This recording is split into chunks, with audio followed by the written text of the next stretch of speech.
Hello, welcome to Paul's Take, and today we're going to say goodbye to this old, faded, ugly, plastic factory bumper and say hello to a new metal bumper. The bumper is off. It was not hard at all. I was actually quite impressed how easy it was. I'll put the link on the YouTube video that I used to watch how they remove it. It was really clear. So I'll just put the link there because he did it a lot better than I could do it. So I'll let him explain to you. But it was easy. No snags so far getting it off. Now let's try to get the new one on. All right, there it is. I installed it. So it looks good. It's a cool looking design, but I'm not going to recommend this bumper. Okay, so here it is. It's on. The bumper is on. It wasn't very hard to put on. Of course, like always, the first time was a learning experience. There was one little snag that was kind of difficult, and that was over here. So there's a sleeve, I guess you would say, that goes back there inside here, and you got it bolted in place. I don't think there's really any instructions to it, but what I didn't realize, because it was just in there like an L shape, and you try to put the bolts in, it would just slide out. The piece would just go in. But I didn't realize there's holes in the back of here. So you can actually put your finger in the back and hold that piece in place. I didn't realize that, of course, until the very end when I finally figured out, it was easy to install. So let's see here.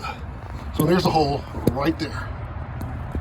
And see if I can jam the camera in there. No, you can't. But anyways, that's the hole. Put your finger in there and you can hold that piece in place. Okay, so how do I like it? Well, I think it's a pretty cool design. Overall, the design is cool looking, and it has kind of this textured finish, which matches everything else I got. This is the same brand as my fenders, which is really dirty. You can't see it. Sorry about that. And see that? It has the same texture and the same brand as my front bumper. I wanted to match, so I got their kind of matching bumpers. Okay, so that's all complete. It all matches. So that's cool. But all in all, I don't think the quality is all that great. For one, the metal's pretty thin, which isn't a big deal on the bumper overall. Towing hitch area. The metal is very thick. It's the same metal they use all around, so it's not thick like the stock version. So that's concerning. So I don't think I'd feel comfortable towing anything very big with that part right there, because like I said, it's far thinner. And also, you see how that's attached to one side? Well, the original one attached all the way around both sides. It's like a U-clamp. It went on the wrong side. This is the frame right here. It attached to both sides. This one only attaches to one side. And like I said, it's pretty thin metal.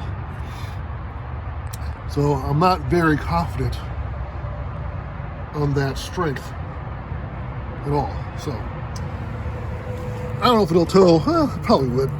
It probably would tow 3,500 pounds. I mean, the Jeep only tows 3,500 pounds. But I'm not very confident with that. Inspiring. It comes with these lights. Now, I haven't figured out how to hook them up. So there's the wires just hanging there. So maybe one day I'll hook that up. Maybe I won't. But the weird thing is, I'm not sure what they're supposed to be for, because they're not, it's shooting up. There's an angle. The angle is upwards. So it's not really a stoplight. Maybe just for some lights if you're camping or something. But I would think you would be shooting straight back or a little lower, but it's actually aiming up. So that's kind of weird. And the third thing about it, well, there's another thing, is there's no place for your cable, for your tow cable to hook up. So I just kind of stuffed it in there. But it's not, there's no clip for it. Now, the original one has a clip, and this one does not. So that's annoying. And finally, this piece here where it comes with the other, the little tow I don't know, circles. Well, that one, the one it comes with looks like this, which is metal.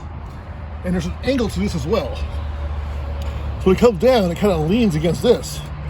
So it's bare metal against the painted metal. And I'm afraid it's gonna scratch it all up. And it was kind of loose too. So I think it'll tear it all up. So I'm not gonna bother putting it on. I'll just use that one. All right, so those are all the issues I have. So all in all, I like the design. I think it looks cool. Oh, another thing, I almost forgot, the most important thing, the most important flaw. Okay, this is actually attached the way it's supposed to. It's flush against that frame, right? There's nowhere else it can go. It's flush. There's no adjusting it. It's flush against there. You see that? Right there, it's flush. Right? There's no gaps. Well, on the top, there's a gap on this side, but on the other side, on the driver's side, there is no gap. It's pretty much tight. So you see it there, tight here, and that gap here. There's no adjusting to that. So it's a little, I mean, it's not perfect, but I don't know. It's kind of annoying. So I would not recommend it.